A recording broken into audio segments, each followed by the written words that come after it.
Hello everyone, DVS ম্যাডামের ক্লাসে তোমাদের সকলকে স্বাগতম। আমি ডিভিএস ম্যাডাম। সবার আগে চ্যানেলটা সাবস্ক্রাইবের পর প্রত্যেকে নোটিফিকেশন অন রাখবে, যাতে যখন যখন ভিডিও আপলোড হোক তোমাদের কাছে পৌঁছে যায়।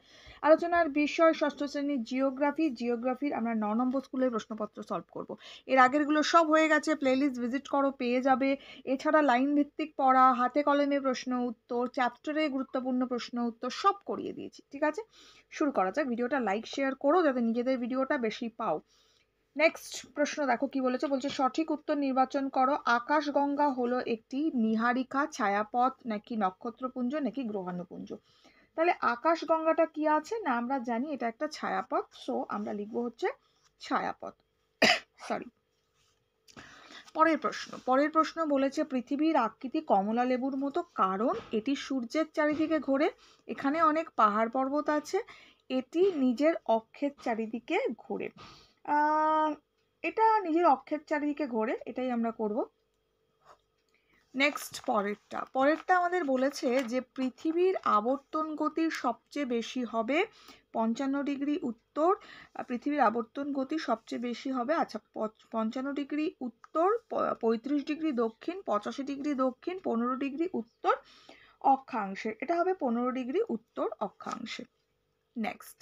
নেক্সট প্রশ্ন বলেছে পূর্ণবাক্যে সংক্ষেপে উত্তর লেখো। আচ্ছা, ভালো কথা। বলছে ভারত দেশটি কোন গোলার্ধে অবস্থিত? উত্তর পূর্ব গোলার্ধে ভারত অবস্থিত। আমরা উত্তর লিখব উত্তর পূর্ব গোলার্ধে। ঠিক আছে, পূর্ণবাক্যে বলেছে লিখতে, পূর্ণবাক্যে লিখবে। আমি কিন্তু জাস্ট আনসারটুকু লিখছি, তোমরা পূর্ণবাক্যে লিখবে ভারত দেশটি উত্তর পূর্ব গোলার্ধে অবস্থিত, এইভাবে। নেক্সট পরেরটা বলেছে দুটো নদীর নাম লেখো যারা ভারত ও আরো একটি দেশের মধ্য দিয়ে প্রবাহিত হয়েছে। দুটো নদীর নাম বলেছে না, তাহলে একটা হচ্ছে গঙ্গা নদী হবে, আরেকটা ব্রহ্মপুত্র নদ হবে।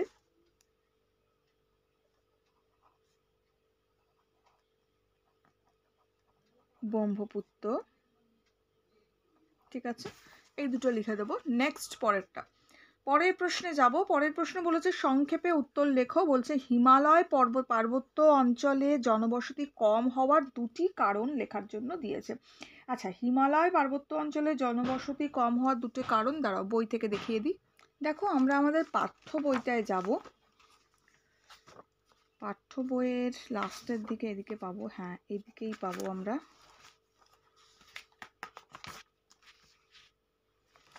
এখানে দেখো কি বলেছে হিমালয় পার্বত্য অঞ্চল অসমতল হওয়ায় যাতায়াত ব্যবস্থা ভালো নয়। কটা পয়েন্ট বলেছে আমাকে দেওয়ার জন্য? কম হওয়ার দুটো কারণ লিখতে। ঠিক আছে, দুটো কারণ দিয়েছে, ভালো করে শোনো।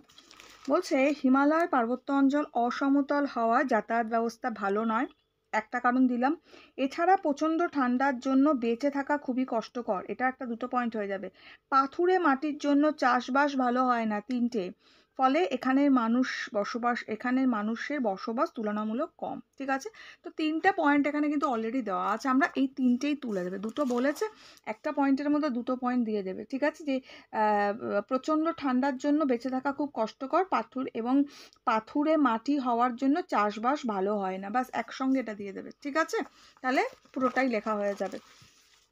তাহলে জনবসতি কম হওয়ার কারণ পেয়ে গেলে। আচ্ছা, এই আনসারটা ছিল হচ্ছে আমাদের পাঠ্য বইয়ের পেজ নম্বর 72, এটা আনসার ছিল 72-এ। নেক্সট পরেরটা বলেছে অথবা দিয়েছে উত্তর ভারতের সমভূমি অঞ্চলে জনবসতি বেশি হওয়ার কারণ। উত্তর ভারতের সমভূমি অঞ্চলে জনবসতি বেশি হওয়ার কারণ, এটা আনসার পাবো এখানেই। দেখো এখানটাই রয়েছে, দেখো এটা কি আছে, উত্তর ভারতের সমভূমি অঞ্চল তথা ভারতের প্রধান গঙ্গা নদী। ঠিক আছে, তাহলে এখানটা আমরা কোনটা দেব? এখানে কি বলেছে দেখো, এই জায়গাটা ভালো করে পড়বে, কোথা থেকে লিখতে হবে বলে দিচ্ছি।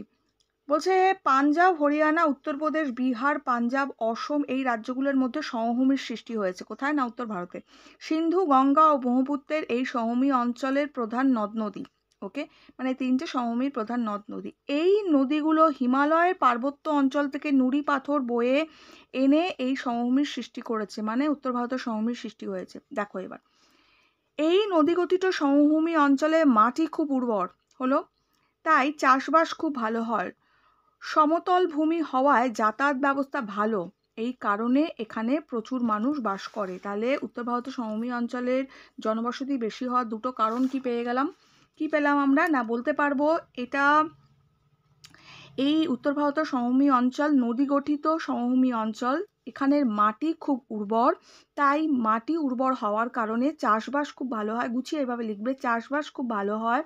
সমভূমি হওয়ায় যাতায়াত ব্যবস্থা এখানে খুব সুন্দর, এই কারণে এই অঞ্চলে মানুষ বসবাস করে, প্রচুর পরিমাণে মানুষ বসবাস করে। ঠিক আছে, তাহলে বোঝা গেল চাষবাস ভালো হচ্ছে, মাটি খুব উর্বর, যাতায়াত ব্যবস্থা ভালো, এই সব কারণের জন্য এখানে প্রচুর মানুষ বাস করে। তাহলে এই আনসারটাও কিন্তু 72 নম্বর পাতায় পেলে। তাহলে কীভাবে পরীক্ষায় প্রশ্নগুলো এসছে দেখেছো তো? পুরো বইটা যদি প্রপার পড়া থাকে, এই জন্য আমি লাইন ভিত্তিক পড়া করাই, আর লাইন ভিত্তিক পড়া করাটা কিন্তু ভীষণ ইম্পর্টেন্ট। ঠিক আছে, তো যারা আমার রেগুলার পড়াগুলো দেখেছো তাদের জন্য এই আনসারগুলো দেওয়া খুবই ইজি হবে।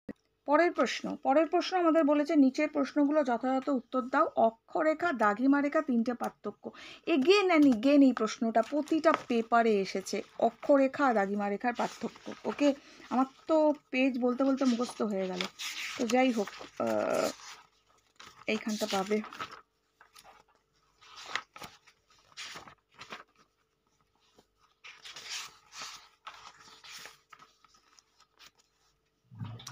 দেখো, অক্ষরেখা ও দাগিমা রেখার পার্থক্য।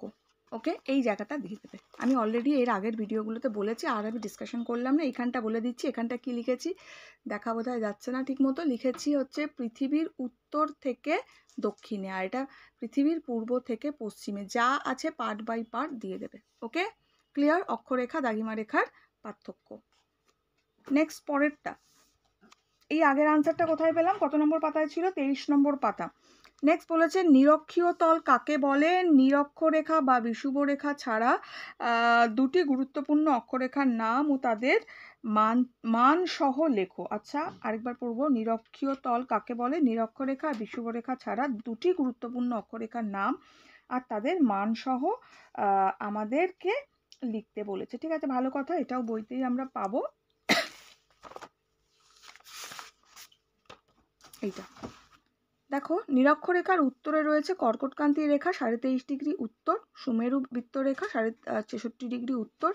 নিরক্ষরেখার দক্ষিণে মকরক্রান্তি রেখা 23.5 ডিগ্রি দক্ষিণ, কুমেরু বৃত্তরেখা 66 ডিগ্রি দক্ষিণ। ঠিক আছে, এই আঁকাটাও প্র্যাকটিস করে রাখবে, এটা কিন্তু আসছে পরীক্ষায়। হলো, তাহলে ক্লিয়ার হলো এটা। আরেকটা প্রশ্ন কি ছিল এখানটা আমাদের, নিরক্ষীয় তল কাকে বলে? দেখো, এইখানটা রয়েছে নিরক্ষীয় তলটা, এই যে দেখতে পাচ্ছ, নিরক্ষরেখা যে তল বরাবর রয়েছে তা হলো নিরক্ষীয় তল। ঠিক আছে, এই তলের সঙ্গে পৃথিবীর অক্ষ 90 ডিগ্রি কোণ করে আছে, এতটাও লিখে দেবে। ওকে, হলো, তাহলে অ্যান্সারটা পাওয়া গেল। পেজ নম্বর 20-তে রয়েছে আর 21-এ এখানটা রয়েছে। নেক্সট পরেরটা আমাদের বলেছে, একটা ম্যাচ দিয়েছে, বলছে নিচের প্রশ্নগুলো যথাযথ উত্তর দাও। আচ্ছা, ভালো কথা, আগের প্রশ্নগুলো আমরা 2 নম্বর পর্যন্ত পেয়েছি। এবারে একটা ম্যাচ দিয়েছে, ম্যাচটার জন্য 3 নম্বর দেওয়া আছে। তাহলে ম্যাচটা আমাদের কি দিয়েছে একটু আমাদের ভালো করে দেখতে লাগবে। বলছে যে দুটি পর্বতের মধ্যবর্তী নিচু স্থান, আগ্নেয় দ্বীপ, মালাবার উপকূল। সবগুলো পড়ে নেবে, তারপরেই করবে, তাহলে করতে সুবিধা হবে। নেক্সট বলেছে নারকোন্ডাম, নেক্সট উপত্যকা আর কয়াল। আচ্ছা, ভালো কথা, তাহলে সবার প্রথমে আমরা কি পাচ্ছি না, আমরা পাচ্ছি দুটি পর্বতের মধ্যবর্তী স্থান, তাই তো? তাহলে এটা আমরা উপত্যকা করতে পারবো, এটা আমরা করব উপত্যকা। নেক্সট পরেরটা দিয়েছে আগ্নেয় দ্বীপ, না আগ্নেয় দ্বীপ আমরা এটা করব 1 নম্বরেরটা। নেক্সট পরেরটা বলেছে মালাবার উপকূল, মালাবার উপকূলটা আমরা কয়ালটা করব 3 নম্বরটা। হলো, ক্লিয়ার? পরের প্রশ্ন আমাদের বলেছে ভারতকে নদীমাতৃক দেশ বলা হয় কেন? তাহলে ভারতকে নদীমাতৃক দেশ বলা হয় কেন, বইয়ে পাবো উত্তরটা। আমরা পিছনের দিকে চলে যেতে হবে, এদিকেই পাবো। ভারতকে নদীমাতৃক দেশ, না দেখো, ভারত নদীমাতৃক দেশ ছোট বড় অসংখ্য নদী জলের মতো প্রবাহিত হয়েছে। এই নদীগুলো জনজীবনে, কৃষিকাজে, শিল্পে, যাতায়াত ব্যবস্থা, জলবিদ্যুৎ উৎপাদনে গুরুত্বপূর্ণ ভূমিকা পালন করে থাকে। তো এটাকে লিখবে। এছাড়াও আরেকটু দিতে পারো যে সারা ভারতবর্ষ জুড়ে ছোট বড় অসংখ্য নদী জালের মতো বিস্তার করে আছে বা বিছিয়ে রয়েছে। নদীগুলি জনজীবনে, কৃষিকাজে, শিল্পে, যাতায়াত ব্যবস্থায়, ঠিক আছে, জলবিদ্যুৎ উৎপাদনে গুরুত্বপূর্ণ ভূমিকা পালন করে। ওকে। তারপর একটু গঙ্গা ব্রহ্মপুত্রের কথাও বলবে, যে উত্তর দিকে গঙ্গা, ব্রহ্মপুত্র, সিন্ধুর মতো গুরুত্বপূর্ণ নদীগুলো যেমন উত্তরের সমভূমি অঞ্চলের সমৃদ্ধ করতে অনেক বেশি সাহায্য করেছে, তেমনই দক্ষিণের কৃষ্ণা, কাবেরী দক্ষিণ ভারতকে সমৃদ্ধ করে তুলেছে। একটা সন্তানকে মা যেমন কি করে লালন পালন করে, তেমনই নদীগুলো বিভিন্নভাবে ভারতের মানুষের জীবন ধারণে সহায়তা করেছে বলে নদীকে আমরা মাতা জ্ঞানে ভারতকে নদীমাতৃক দেশ বলে থাকি। তো এইভাবে একটু কিন্তু নিজের মতো করে দিতে হবে এটা। ওকে। আমি এই উত্তরটা অলরেডি লিখিয়ে দিয়েছি তোমাদের পাঠ্য বইয়ের গুরুত্বপূর্ণ প্রশ্ন উত্তরে, দেখে নিও। এছাড়াও লাস্ট যখন প্রশ্ন উত্তর আসবে, বড় প্রশ্নের উত্তরের জন্য যে লাস্ট ভিডিওটা আমি দেবো তার মধ্যে সব থাকবে, সেখান থেকে দেখে নিও। ওকে। নেক্সট পরেরটা দিয়েছে দেখো, উপদ্বীপীয় মালভূমির চারপাশে ঘিরে পর্বতমালাগুলি লেখো। উপদ্বীপীয় মালভূমির চারপাশ ঘিরে পর্বতমালা, এইটা ভালো করে ডিসকাশন করে দেবে, পড়বে, মানে লিখে দেবে, তাহলেই হবে। ওকে, হয়ে গেল তাহলে এখনের জন্য এটুকু। বন্ধুদের সঙ্গে শেয়ার করো, লাইক করো। একটু পরে দেখা হচ্ছে নেক্সট ভিডিওতে। ভিডিওটা লাইক শেয়ার করো।